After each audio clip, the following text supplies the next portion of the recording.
Coba deh kalian bayangin, suatu pagi kalian bangun, buka berita, dan tiba-tiba peta kekuatan dunia itu udah digambar ulang. Sebuah negara yang duduk di atas cadangan minyak terbesar di planet ini, yang tadinya jadi sobat kental beberapa negara besar, dalam semalam jatuh ke tangan rival utama mereka. Ini bukan skenario film fiksi loh, ini adalah sebuah analisis tentang apa yang bisa terjadi pada tanggal 3 Januari 2026. Sebuah operasi militer super kilat yang gak cuma menggulingkan seorang presiden, tapi juga memicu gelombang kejut yang getarannya terasa dari Moskow sampai ke Beijing. Halo semuanya, selamat datang kembali di Nalaris. Dalam pembahasan mendalam kita kali ini, kita akan membongkar sebuah peristiwa hipotetis yang bisa mengubah segalanya. Kejatuhan Venezuela. Kita bakal lihat gimana operasi militer ini dieksekusi dengan presisi yang mengerikan. Gimana hal ini jadi mimpi buruk buat Rusia, dilema miliaran dolar buat Tiongkok, dan memutus jalur penting Iran di benua Amerika. Kita juga akan menyelami perebutan harta karun terbesar di dunia, yaitu minyak Venezuela, dan bagaimana dunia jadi terbelah karenanya. Ini adalah cerita tentang kekuasaan, minyak, dan masa depan tatanan global. Jadi, pastikan kalian nonton sampai habis ya, biar paham betul dampak dari gempa geopolitik ini. Nah, kalimat ini benar-benar merangkum skala dari apa yang terjadi. Ini bukan sekedar kudeta biasa atau intervensi regional yang kecil-kecilan. Bukan, ini tuh seperti pergeseran lempeng tektonik dalam arsitektur kekuasaan global. Dampaknya, wah bahkan terasa puluhan tahun ke depan. Sebuah momen yang kemungkinan besar akan dicatat dalam buku-buku sejarah sebagai titik balik yang sangat krusial. Yuk kita gali lebih dalam lagi, apa sih yang sebenarnya terjadi di balik layar? Oke, mari kita mulai dari awal, dari kronologinya. Dini hari, tanggal 3 Januari 2026. Waktu sebagian besar dari kita mungkin masih tidur, sebuah operasi militer yang sangat rapi dan terkoordinasi dilancarkan di Caracas, ibu kota Venezuela. Pasukan khusus Amerika Serikat dalam sebuah misi dengan kode nama Operasi Tombak Selatan atau Operation Southern Spear berhasil menyusup ke jantung kekuasaan Venezuela. Target utamanya sangat spesifik, Presiden Nicolas Maduro, dan hasilnya Maduro dan istrinya, Cilia Flores, berhasil ditangkap dan langsung dievakuasi keluar dari negara itu. Peristiwa ini secara efektif mengakhiri lebih dari 2 dekade kekuasaan yang kita kenal sebagai Chavismo, sebuah ideologi sosialis yang dimulai oleh Hugo Chavez dan terkenal banget dengan sentimen anti-Amerikanya yang kuat. Nah, yang menarik dari sini adalah bagaimana kita harus melihat ini dari kacamata yang lebih besar. Tindakan ini tuh lebih dari sekedar menangkap satu orang pemimpin. Ini adalah sebuah penegasan kembali pengaruh Amerika Serikat di belahan barat dengan cara yang sangat tegas. Banyak analis melihat ini sebagai kebangkitan kembali doktrin Monroe, sebuah kebijakan luar negeri AS dari abad ke-19 yang intinya gampangnya gini, negara-negara lain jangan coba-coba ikut campur di benua Amerika ya, ini wilayah kami. Dalam konteks modern, ini adalah sinyal yang sangat jelas buat para rival strategis AS seperti Rusia, Tiongkok, dan Iran. Pesannya, halaman belakang kami adalah zona terlarang. Sekarang yuk kita bedah operasinya itu sendiri. Operasi Tombak Selatan ini, saya jamin, bakal dipelajari di akademi-akademi militer di seluruh dunia selama bertahun-tahun ke depan. Kenapa? Karena kecepatan, efisiensi, dan kerahasiaannya yang luar biasa. Ini bukan invasi besar-besaran yang berantakan dan makan waktu lama. Justru sebaliknya, ini adalah sebuah eksekusi yang nyaris sempurna, yang menunjukkan lompatan teknologi dan kemampuan operasional militer AS. Jadi, seberapa cepat dan seberapa efisiensi operasi ini? Coba lihat angka ini, 150 menit, itu cuma 2,5 jam. Itulah total waktu yang dibutuhkan dari misi dimulai sampai selesai. Dalam waktu yang lebih singkat dari durasi kita nonton film action di bioskop, pasukan AS berhasil melumpuhkan pertahanan, menjemput target mereka di dalam benteng yang dijaga super ketat di Caracas, dan keluar lagi dari wilayah udara Venezuela. Kecepatan ini bukan kebetulan ya, ini sengaja dirancang untuk menciptakan efek kejut total dan nggak ngasih waktu sama sekali bagi rezim Maduro atau sekutu internasionalnya, kayak Rusia, untuk sekedar mikir apalagi bereaksi. Skala kekuatan yang dikerahkan juga bukan main-main. Lebih dari 150 pesawat terlibat yang diluncurkan dari 20 pangkalan yang berbeda, baik di darat maupun di laut. Jadi ini bukan cuma beberapa helikopter siluman aja. Ini adalah sebuah orkestra militer di udara, ada pesawat pengebom, jet tempur, pesawat mata-mata, dan intelligence. Semuanya bergerak serempak untuk memastikan dominasi udara total dan seolah-olah membutakan sistem pertahanan udara yang ironisnya banyak dipasok oleh Rusia. Mereka benar-benar nggak mau ambil risiko sedikit pun. Dan inilah angka yang mungkin paling bikin geleng-geleng kepala. 0. Menurut laporan resmi dari Amerika Serikat, tidak ada satupun korban jiwa dari pihak mereka. Nggak ada pesawat yang jatuh, nggak ada tentara yang tewas. Dalam sebuah operasi yang serumit dan berisiko setinggi ini, di wilayah musuh pula, ini adalah sebuah pencapaian yang nyaris mustahil. Ini bukan cuma statistik loh. Ini adalah pesan pencegahan yang sangat kuat bagi negara manapun yang mungkin berpikir untuk meremehkan kekuatan militer Washington. Ini adalah demonstrasi kekuatan yang brutal sekaligus efisien. Jadi, kalau kita rangkum di sini, tabel ini memberikan gambaran yang sangat jelas tentang superioritas operasional yang kita bicarakan. Durasi total cuma sekitar 150 menit, dengan waktu di darat di Caracasnya sendiri cuma sekitar 30 menit. Gila kan? Dikerahkan 150 pesawat dari berbagai jenis. Targetnya spesifik, Nicolas Maduro dan Cilia Flores. Hasilnya, target berhasil ditangkap dan diterbangkan ke AS. Dan yang paling penting bagi perencana militer AS, 0 korban jiwa di pihak mereka. Setiap metrik di sini nunjukin tingkat perencanaan dan eksekusi yang luar biasa. Tapi ingat, dampak dari operasi yang sempurna ini gaungnya jauh melampaui medan perang. Oke, sekarang kita beralih dari aspek militer ke dampak geopolitiknya. Karena seperti yang saya bilang di awal, ini adalah sebuah gempa bumi. Dan pusat gempanya mungkin ada di Caracas, tapi getarannya paling kuat dirasakan ribuan mil jauhnya, di ibu kota negara-negara yang jadi rival utama Amerika. Buat Rusia, Tiongkok, dan Iran, ini bukan sekedar berita buruk. Ini adalah sebuah kemunduran strategis yang masif, yang meruntuhkan rencana-rencana yang udah mereka bangun bertahun-tahun. Hari kita mulai dari Moskow. Bagi Rusia, ini adalah bencana geopolitik, nggak kurang, nggak lebih. Venezuela itu bukan sekedar sekutu biasa, itu adalah pijakan strategis terpenting mereka di belahan barat.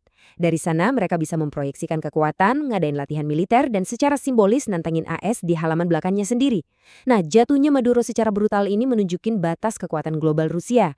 Mereka terbukti nggak mampu melindungi sekutu terdekat mereka, yang bikin jaminan keamanan dari Kremlin jadi kelihatan, ya, lemah.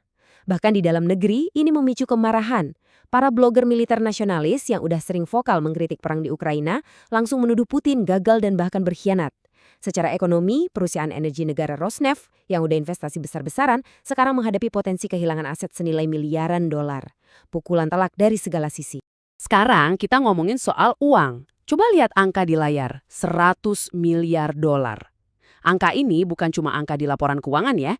Ini adalah representasi dari strategi diplomasi utang Tiongkok selama lebih dari 1 dekade di Amerika Latin. Tiongkok adalah kreditor terbesar Venezuela. Mereka udah menyalurkan pinjaman raksasa dengan jaminan bakal dapat pasokan minyak di masa depan. Angka ini mewakili sebuah taruhan finansial yang super besar, yang tiba-tiba aja jadi sangat-sangat berisiko. Nah, inilah dilema yang dihadapi Beijing.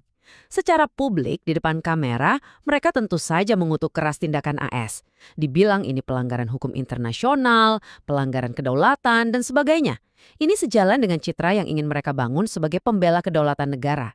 Tapi, di balik layar, mereka ada di posisi yang sulit banget. Dengan pemerintahan baru yang didukung AS di Caracas, mereka harus milih. Apakah mereka akan konfrontasi dan berisiko kehilangan seluruh investasi 100 miliar dolar mereka? Atau apakah mereka akan main pragmatis, bekerja sama dengan kenyataan baru ini demi menyelamatkan investasi mereka sebanyak mungkin? Pilihan apapun yang mereka ambil, konsekuensinya besar bukan cuma soal finansial, tapi juga soal pengaruh proyek raksasa Belt and Road mereka di seluruh Amerika Latin. Kalau buat Iran, jatuhnya Venezuela ini seperti menghancurkan salah satu pilar utama dalam strategi mereka untuk bertahan hidup melawan sanksi global. Venezuela itu bukan cuma teman ideologis, tapi juga pusat logistik yang super penting. Lewat Venezuela, Iran bisa mengoperasikan armada bayangan kapal tanker minyak mereka, menjual minyaknya di pasar gelap, dan mendanai proksi seperti Hizbullah. Venezuela juga jadi semacam basis operasi intelijen Iran di Amerika Selatan. Dengan hilangnya Maduro, seluruh jaringan yang udah susah payah mereka bangun selama hampir 2 dekade ini runtuh dalam semalam. Secara finansial, Teheran juga menghadapi kerugian utang resmi lebih dari 2 miliar dolar, yang sekarang hampir mustahil untuk ditagih. Tentu saja, di jantung semua manuver geopolitik ini ada satu hadiah utama yang jadi rebutan, minyak. Inilah alasan kenapa Rusia, Tiongkok, dan Iran begitu tertarik sama Venezuela. Dan ini juga alasan utama kenapa AS sampai bertindak sejauh ini. Jangan salah, Venezuela itu adalah raksasa energi dunia. Jadi jatuhnya Maduro nggak cuma mengubah peta politik, tapi juga secara fundamental mengubah peta energi global. Kendali atas cadangan minyak mentah terbesar di planet ini sekarang jadi permainan baru. Biar kita semua paham segede apa skalanya, lihat angka ini. 303 miliar barel. Itulah jumlah cadangan minyak terbukti yang dimiliki Venezuela. Sebagai perbandingan, ya, itu lebih besar dari cadangan minyaknya Arab Saudi, negara yang selama ini kita anggap sebagai rajanya minyak.